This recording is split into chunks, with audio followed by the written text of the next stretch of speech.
गांधी जी तक ये कहानी पहुंची तो उन्होंने इसकी जांच के लिए टीम बना दी कि पता करो इस कहानी में कितनी सच्चाई है नारा। कहानी शुरू होती साल 1902 से। मथुरा के एक गांव में चतुर्भुज नामक व्यक्ति के घर एक बिटिया का जन्म होता है जिसका नाम रखा जाता है लुगदी। चूंकि उस समय शादी जल्दी हो जाती थी तो 10 साल की उम्र में लुगदी की शादी मथुरा के ही रहने वाले केदारनाथ चौबे से कर दी जाती है। धीरे धीरे समय गुजरता है और साल 1924 में लुगदी प्रेग्नेंट होती है, लेकिन डिलीवरी के वक्त बच्चा मारा हुआ पैदा होती है। अगले साल 1925 में लुगदी दोबारा प्रेग्नेंट होती है। इस बार लुगदी बेटे को जन्म देती, लेकिन डिलीवरी के 9 दिन बाद ही लुगदी की हॉस्पिटल में मौत हो जाती है। उस समय लुगदी सिर्फ 23 साल की थी। लुगदी केदारनाथ चौबे की दूसरी पत्नी थी। पहली पत्नी की मृत्यु हो चुकी थी। ठीक 1 साल 10 महीने बाद साल 1926 में दिल्ली के बाबू बहादुर के घर एक बेटी का जन्म होता है जिसका नाम शांति देवी रखा जाता है। जब शांति देवी की उम्र 4 साल होती है तो घरवाले चौंक जाते हैं, क्योंकि शांति देवी मथुरा की बोली बोलती है और बाबू के घर का कोई जानने वाला मथुरा में नहीं रहता। जब शांति देवी 6 साल की होती है तो वो अपने घर वालों से बोलती है, ये मेरा घर नहीं है, मेरा घर मथुरा में है, वहां मेरा पति है, मेरा बेटा है। घर वाले बहुत समझाते रहे पर शांति देवी नहीं मानी। तब उसे डॉक्टर को दिखाया गया। शांति देवी ने डॉक्टर को बताया, मेरा एक बच्चा मरा हुआ पैदा हुआ था, वो सर्जरी से हुआ था। जब डॉक्टर एक 6 साल की बच्ची से ये सब सुनता है जो केवल एक परिपक्व मां ही बता सकती है, तो डॉक्टर भी चौंक जाता है। अब बाबू बहादुर ये सब बात अपने रिश्तेदार बिशन चंद को, जो दिल्ली में ही एक कॉलेज में पढ़ाते थे, उनको बताते हैं। वो शांति देवी से मिलते हैं। बिशन चंद शांति से पूछते हैं, तुम्हारे पति का क्या नाम है? तो वो पति का नाम बता देती है, साथ ही घर का पता और बाकी जानकारी भी देती है।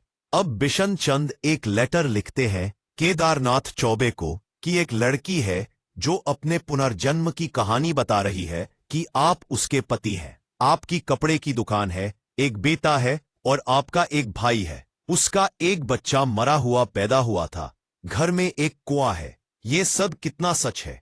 लेटर पढ़ते ही केदारनाथ चौबे चौंक जाते हैं, क्योंकि हर बात सच थी।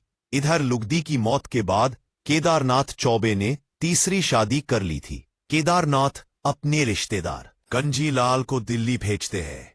कंजीलाल शांति देवी के घर पहुंचते हैं और खुद को केदारनाथ चौबे बताते हैं। जब शांति देवी कंजीलाल को देखती है तो शर्माती है। घरवाले पूछते हैं, क्या हुआ? तब शांति देवी कहती है, ये मेरे पति नहीं है, ये उनके भाई है। अब वहां मौजूद सारे लोग चौंक जाते हैं। यहां से कहानी घूमती है।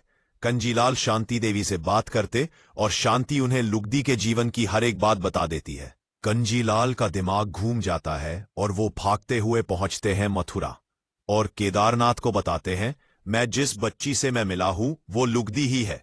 ये पुनर्जन्म की कहानी है। अब केदारनाथ अपनी मां और बेटे को लेकर दिल्ली शांति देवी के घर जाते हैं और शांति देवी को बताते हैं, मैं केदारनाथ का बड़ा भाई हूं। तब शांति देवी शर्माती है और कहती है, आप मेरे पति हो और ये मेरा बेटा। केदारनाथ चौंक जाते हैं कि ये 9 साल की बच्ची उनके 10 साल के बेटे को अपना बेटा बता रही है। अब खाने की बात आती है और शांति वो बनाने को कहती है जो केदारनाथ और उनकी मां को पसंद था। अब केदारनाथ शांति देवी से अकेले में बात करते हैं, पति पत्नी के तौर पर, और शांति देवी लुगदी और उनके बीच की सारी बातें केदारनाथ को बता देती है, जो तीसरा कोई नहीं जानता। साथ ही शांति देवी नाराज होती है कि मेरे मरने से पहले आपने वादा किया था कि आप तीसरी शादी नहीं करेंगे।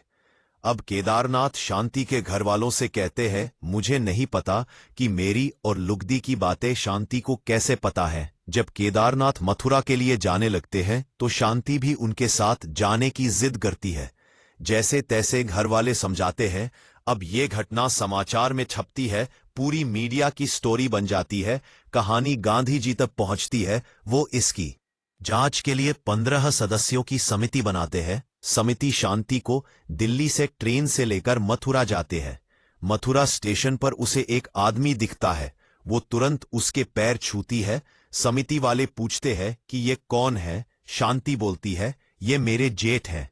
समिति वाले तांगे वाले को बोलते हैं, ये लड़की जिस रास्ते से बताए उस रास्ते पे चलो। शांति उन्हें केदारनाथ के घर पहुंचा देती है।